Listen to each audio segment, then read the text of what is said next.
Hi everyone, in this video we're going to take a brief look into XSS and what are the attack vectors that you need to take measure of as a web developer.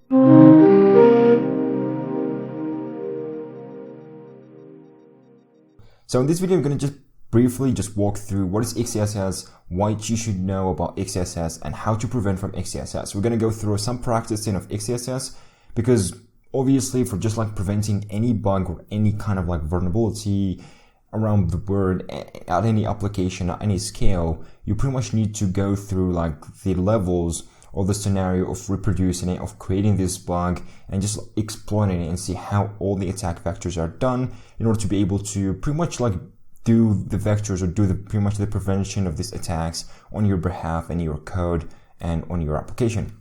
So as Christian here, if you're not familiar with XSS, it's basically an attack that is done on web pages. So as Christian here from the OWASP or Open Web Application Security Projects, this one is actually it just like describes it in a brief, which is a cross-site scripting attack are a type of an injection and malicious scripts are injected into otherwise a being or a trusted website.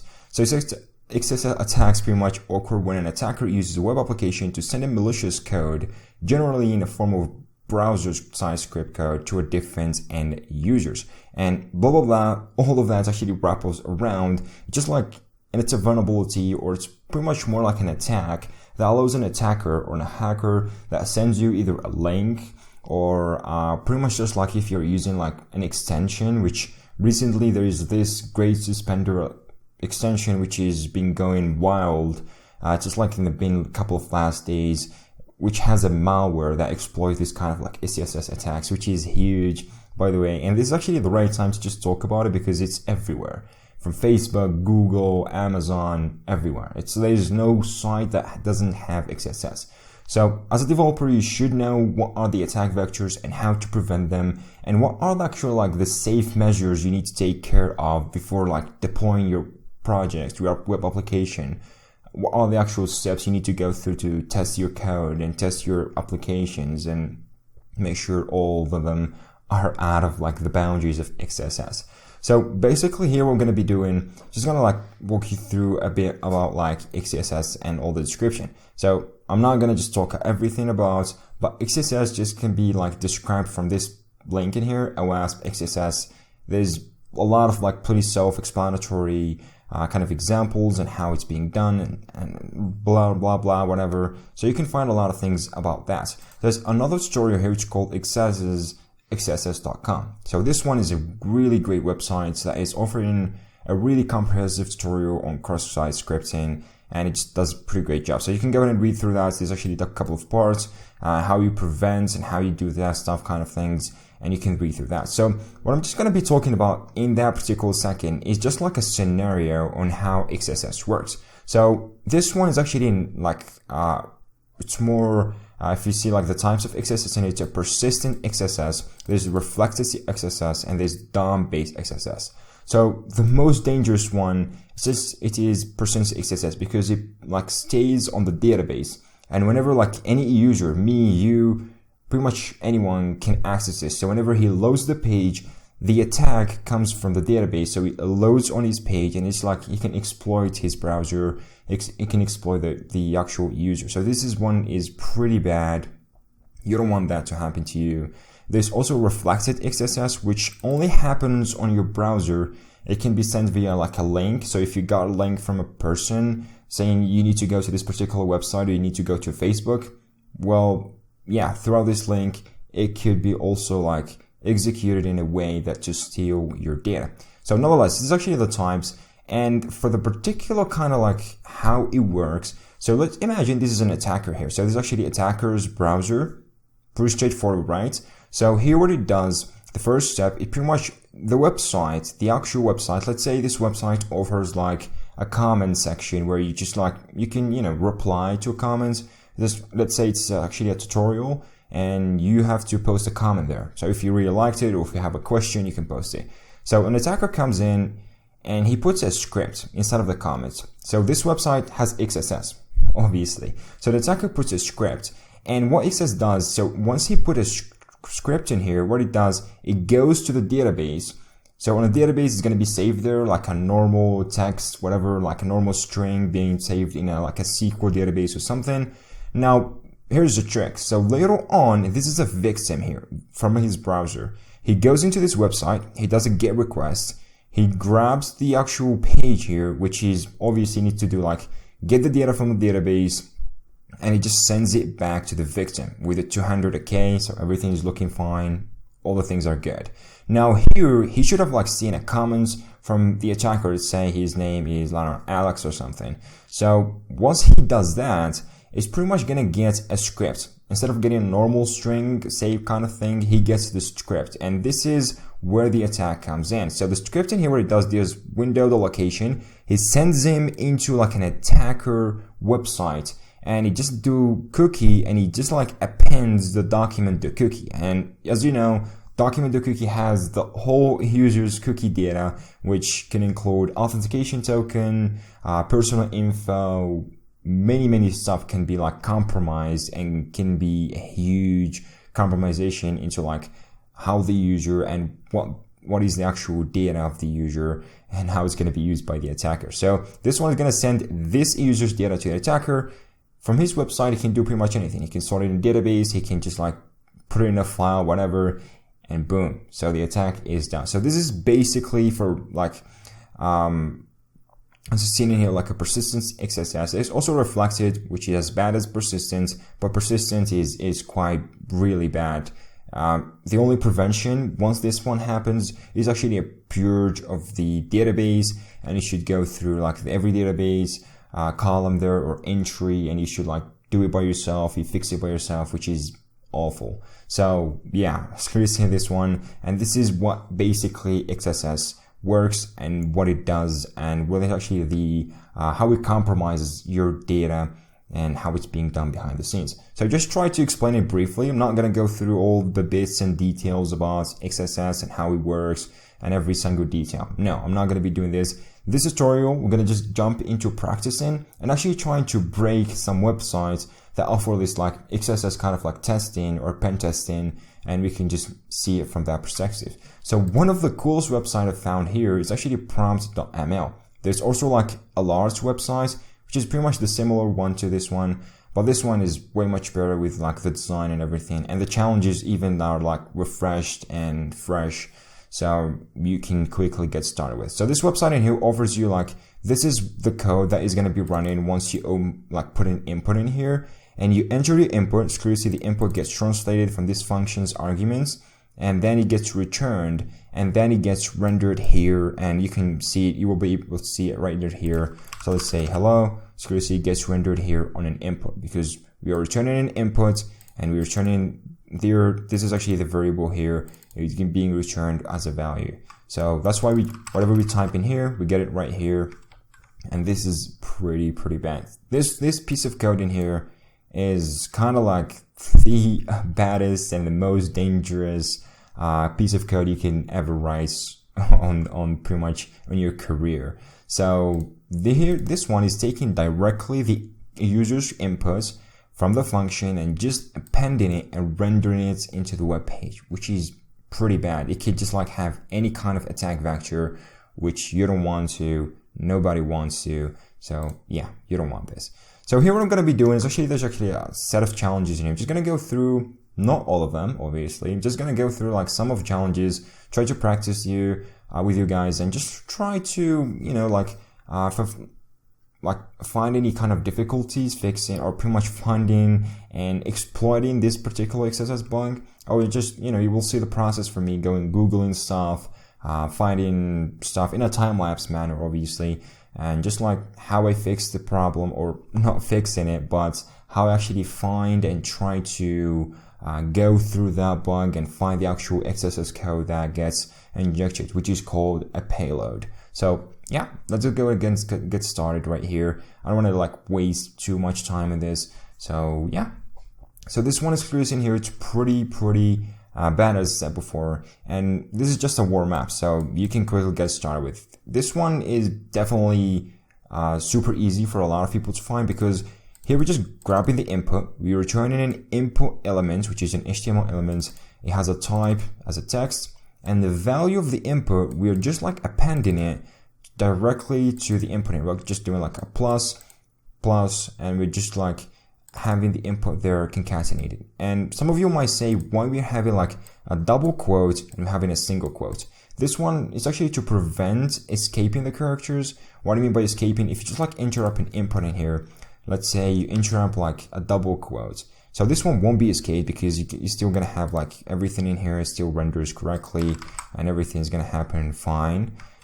So this is actually the prevention of that particular side. If you have a single quote too, so it's going to still work fine without any issues. So that's why this problem, they have it like a bit kind of like complicated. Okay. So what we can do for the input in here, what we want from XSS in your perspective and how we want to take it pretty much. So what is actually the actual code input in here that is going to escape this one and allow us to run and execute JavaScript code. So whatever JavaScript we can put here, for example, we put an alert, hello or something, this one should be executed at some point by just like manipulating in here. And curiously, after returning the input, this is what it looks like. So you can have just a brief explanation of how things are actually being rendered and everything. So you can take a look on it. Oh, you say, oh, this is the one. So you can directly say how you can just like, fix this one and probably just like find a better payload to manipulate this data and just like escape it and being able to run or execute JavaScript code. So basically here we're going to be doing is we wanted to just execute code. And for every single JavaScript code that needs to be executed, it needs to go through like a script tag. So this is, everyone knows about like a script tag HTML, then you can have like alert, something like boom or something. But obviously this one won't work because we are being escaping it. So we can't put like a script in here because this one is between a string. So it's not going to take it for granted. And it's actually on a value in here, like on an attribute. So you'll not be able to execute this because it's like a normal attribute name and it is like being escaped by a string. So there's no luck for doing this. Now here's the trick. So what we can have about this particular part is clearly we've got like double quote and a single quote, then actually ends with a single quote and a double quote. So just like quote it this way. And this is actually the interesting part. So there's the ending kind of bracket in here, which closes the input tag. And we just like having this normally. So we're not going to be carrying this single quotes because this one just represents what the function returns. So we're not going to be caring about it. What we're going to care about, so this bracket, the closing bracket of the input. Now what we want, since this input is actually super close to this closing bracket, so we're going to just like close the bracket on this input just before it is like manually closed in here. We're going to close it by ourselves. So once we close by ourselves, this is going to be like value, then the input is going to be closed. Then we can pretty much input whatever JavaScript code we would like to. And we can have a script and we can have it running whatever. So to do so, we can have like something, we can have, the character in here. Just seriously, once we added that, this one got out of the way, which is pretty great.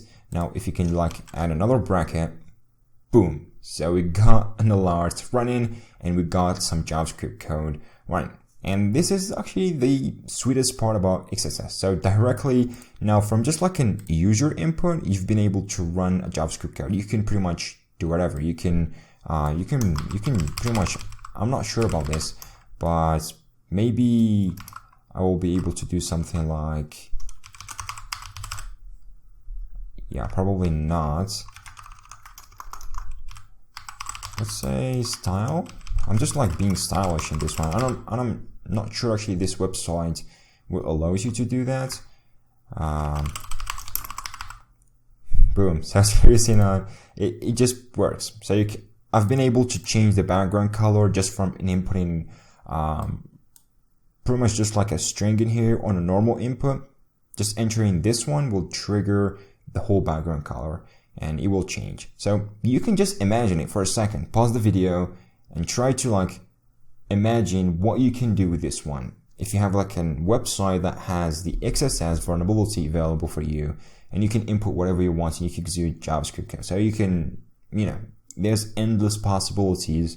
If you're a bad guy, if you're like a black hat hacker and you know what you're doing, you can hack so many people and you can get their data for money and whatever stuff like is going on behind the scenes there. So yeah, this is pretty bad. Now let's go back into our like website challenges. Now for this website, in order to fulfill the challenge and pass it through, what you need is actually to execute prompt, then parentheses, then 1. So this is the function you need to execute in order to pass and win this stage. So I don't need this one. I don't need any of these. All I need to do, just call prompt 1, and there you go. So we got U1, had any perfect point in here. And so we got this first kind of like warm up going on the perfect way. Now, pretty great. So I hope you guys like enjoy this kind of like how we did fix, or how we did pretty much engineer the actual payload for this XSS, which is kind of easy to go through. Now let's jump into the one. So if you're noticing here, it actually uses hexadecimal. So from 0 to F, just like basically from 0 to 15. So yeah, pretty neat actually. Yeah, so there you go. We got another function. So this function called escape.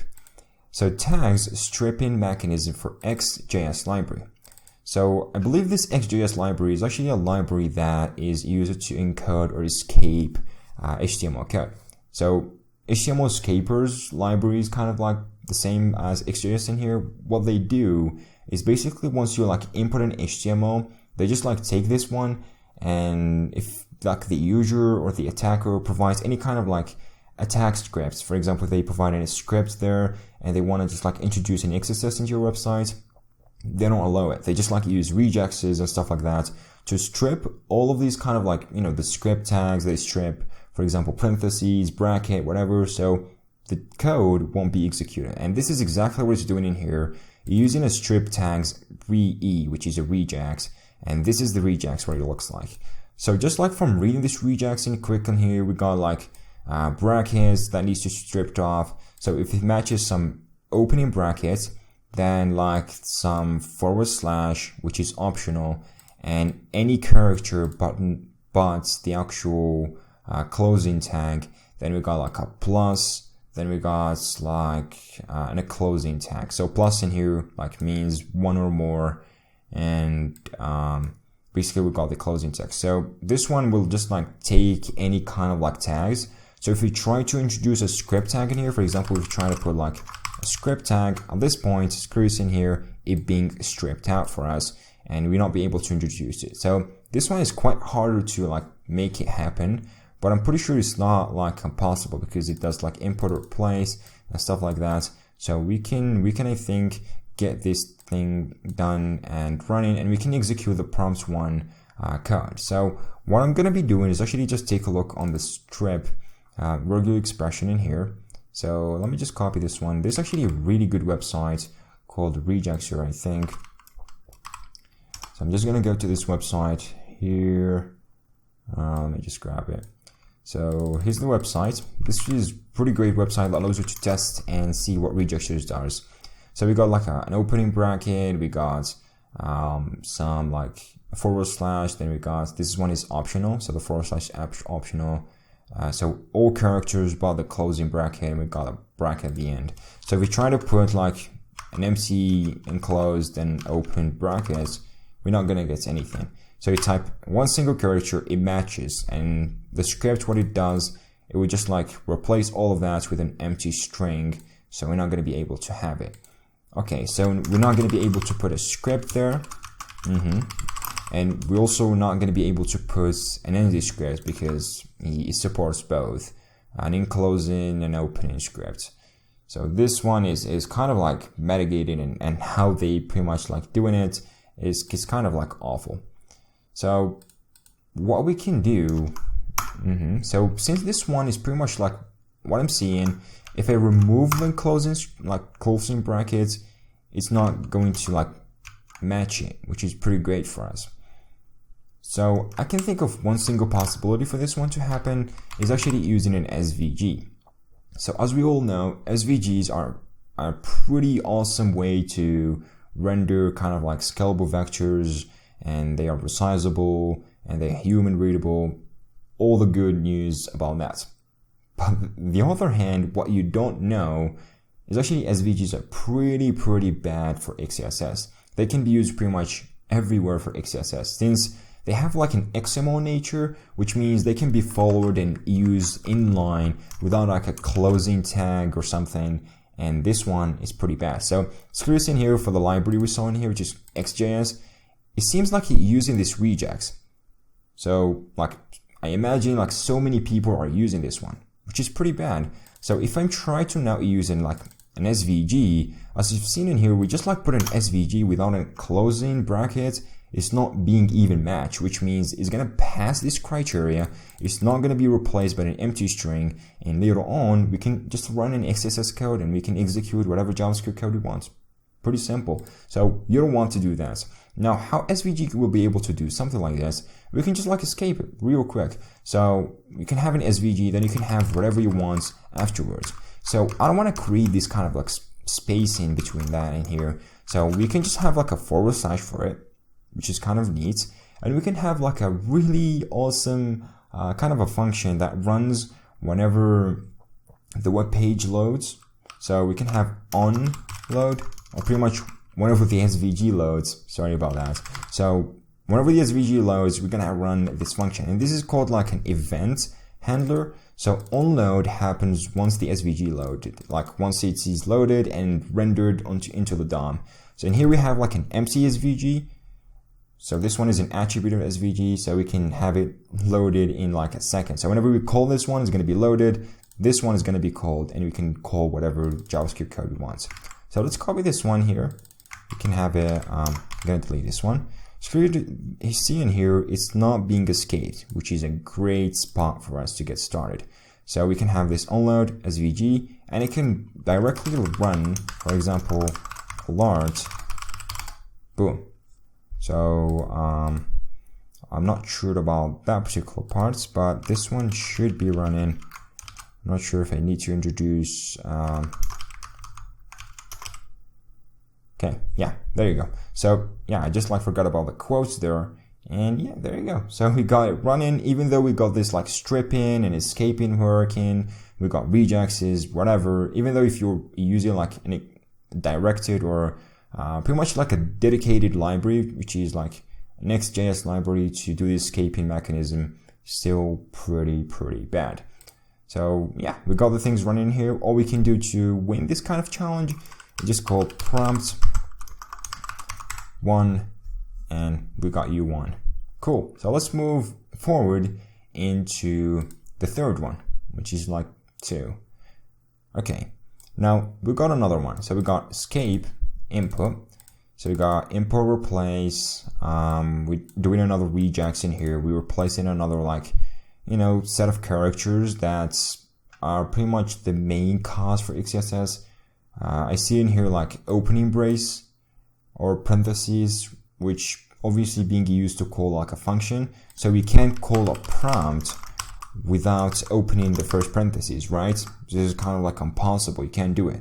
So if I put an open parentheses in here, as clear as in the output, we get it stripped out. We only got the closing parentheses, and the first opening parentheses doesn't even exist, being stripped out by this regex kind of check-in and replacing the input string, which is, we can't, if you're actually a developer, and pretty much like use this code to escape your input that comes from undesirable like users, whomever enters the website, well, you're wrong. This one is definitely compromised, and you're not gonna be like doing it. So listen here what he's saying. Okay, seriously, this allows equal signs and open parentheses. So yeah, this is completely disallowed. You can't do it, and you can't use like equal sign to do with like SVG as we did it right now or before. So what can we do for that particular part? This one clearly is not being embedded in any string. It just like returns the input as it is. So if I put something like a script and a closing script, it's going to be put the same way as it is. So it's not going to have any kind of like any special treatments or escaping for the script. No, it only escapes the open parentheses, which doesn't exist in there. Now, here's the trick. I'm pretty sure this one actually works pretty well with a lot of like places like SQL injections and many places that uses kind of rejexes, which is HTML encoding. So if you're not familiar with HTML encoding, it pretty much like has this way of like, encoding kind of like different characters. So for example, it encodes the braces or parentheses character, the open parentheses character to a specific code. I don't know, I'm not sure, like 80 or something, some number or some kind of like code to represent it. This way you can pretty much render it as like a normal character instead of like a reserved character, because on HTML, like, you can use a reserved character and you can render it. For example, you could render something like an end, which is a reserved character on HTML, but you can render it, but not directly like this one, which is pretty bad, can cause this XSS kind of like failures. So you can use this special code to tell, oh, HTML, I want to render this one. I want to render the character. I'm not trying to use this reserved keyword kind of like character for doing your HTML kind of like thingy. Okay, so this is how it works, and pretty much that's why HTML entities exist. So for like entities, we can pretty much like find here from W3 schools. So we can find HTML entities. Clearest one. This is actually the entities, like an opening bracket. This is the entity name, and this is the entity code or number. And you can use this code to represent the opening bracket. You can pretty much use a lot of things. Luckily, I've got a better website here, so I think I can find it from that part. Yeah, there we go. So we got right. So it's rapid tables. And rapid tables in here is curious in here. What it does have, it has all the HTML character codes that uses HEF8, of course, encoding, and you can pretty much have it all in here just by a click of a button, and you can find the code. Now, what we are actually looking for, since we got this regex, is mainly stripping out the opening parentheses, right? And it's also stripping out the actual equal sign. That's for now. We're not going to be caring about the equal sign because the only needed character to run a function, which is prompt1, is actually the open parentheses. So to do so, we can have just like into the open parentheses. This is the HTML code of that parentheses. Go back, and here let's put our script again. I don't know why I took it off. So script. So this character in here denotes the same as an open parenthesis. So we can put it like an open parenthesis, or we can put this kind of like code, which obviously we need the code because regex in here doesn't know about this code. That's why he regex, or this particular specific regex, is pretty awful. Okay, so what I can do in here, I can do, let's try a console log. Okay. So instead of an opening parenthesis in here, I'm going to use this code as an opening parenthesis. So you can take it like this ampersand, then you got like, the hashtag in there, you got 40, then you got a semicolon, which denotes the end of the kind of like code. Then we're going to have it as an enclosed parenthesis. So this one is the opening, and this one is the closing. I can have like, boom there. Okay. So if we go, I'm not willing to view the page source. Okay, I'm gonna just inspect the elements, take a look on it.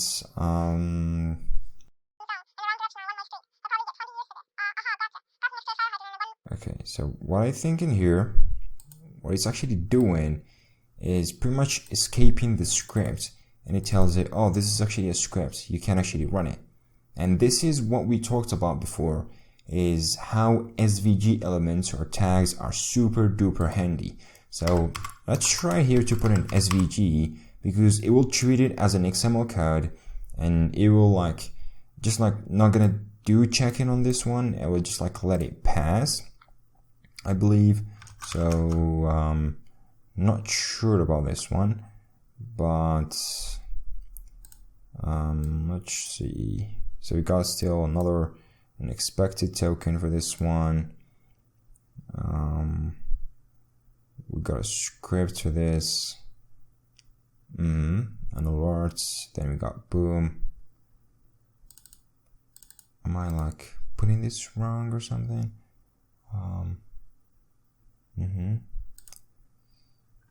So let's try, yeah, there you go.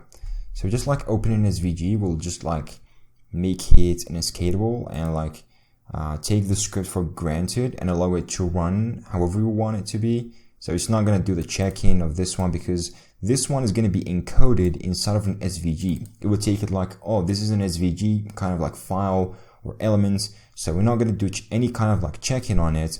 And we can just take this one as an encoded and, oh, we just recognize this one as a parentheses or as an opening parentheses, just like form the function and boom. Now all we need to do is just like change this one to prompt and change this one to 1. And there you go. So we won another stage of that, which is pretty cool. So it's pretty seeing here like there's many ways you can attack and use kind of like XSS with a specific payload on different specific scenarios. And if some of you are actually asking like how he would know the source code, like how he would know what is the function is running and how it is running and so on and so forth. Well, obviously, since this one happens with the front end on your browser, well, definitely he has access to all the JavaScript code that is running on the browser, since applications everywhere on websites in here, once he like renders stuff in here, it's going to like return the full JavaScript file to the browser, which the attacker will be able to look at, just like for doing pen testing and stuff like that. So he'll be able to like analyze the full code and take a look on it and so on and so forth. If you're saying to me, the code is going to be like uglified and minified, well, there's way to like just de-uglify it at some point. And there's some other ways to do like pen testing and stuff like that. So he can just like take the code, compile it himself and run it himself and just try to test bits in here and there till he find the actual bug he wants or the vulnerability. Then he can just like explore a payload for it. So there's so many chances and so many ways to do that in like ways that you can't probably imagine of how to manipulate it and work with it and so on and so forth. But screw this in here, just like wanted to you guys to give you the measures of how XSS pretty much works and what are the ways to exploit this and how payloads are made of. Just like going through like 3 easy XSS challenges. These ones definitely were super easy because there's other ones, the last ones in here will be like super kind of like hard. So yeah, all I can say, guys, thank you guys for watching. I really hope you guys like enjoyed this type of video tutorial. Just like wanted to explore something new with you. And I've been always like a tech or a security geek, like more interested into pest testing and security in some point and stuff like that. So yeah, if you wanted me to share more about like security expertise of mine and just like, you know, my curiosity on security world, well, definitely would do that because security is something very important for you to like take care of as a web developer. So yeah, nonetheless, guys, hope you guys enjoyed this one video tutorial and hope you like, you know, like this kind of like ideas. If you really liked it, if you like want another part for me to continue the other challenges or just go through another complicated, complex challenges with Node servers, React code, many more, well, definitely I will be happy to do so. So yeah, thank you guys for watching. Said before, hope you guys enjoyed. I will catch you all hopefully in the next ones.